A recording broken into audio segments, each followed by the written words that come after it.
14 na mga doktor sa iba't ibang baryo sa buong rehiyon ang dineploy ng Department of Health Bicol upang makipag-ugnayan at magbigay serbisyo sa mga local government units. Ayon kay DOH Bicol Center for Health Development Assistant Regional Director Dr. Rosa Maria Rempilio, malaki ang ginagampanan ng mga doctors to the baryo o yung mga DTTBs sa pagtataguyod ng kalinangan sa iba't ibang pangangailangang pangkalusugan ng bawat komunidad.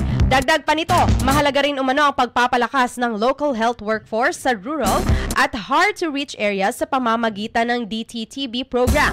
Ang karagdagang 14 na medical practitioners na idineploy ng ahensya sa iba't ibang panig ng Bicol ay kanya-kanyang magseserbisyo sa kanilang assigned areas sa Ginubatan at Malinaw sa Albay at Vincent's Camarines Norte. 5 naman sa mga lugar sa Camarines Sur ang mabebenepisyuhan din, partikular na sa mga baryo ng lungsod ng Iriga, Lagunoy, Libmanan, San Jose at Tigao.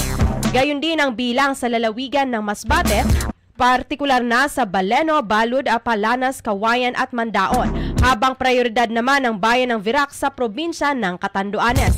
Ang BTTB o ang DTTB program ay matagal nang nailumsad noong taong 1993 ng ahensya ng DOH upang tugunan ang suliranin sa kakulangan ng mga doktor sa mga rural at disadvantaged communities, lalo na ang mga kalimitan lamang maabot ng serbisyong medikal.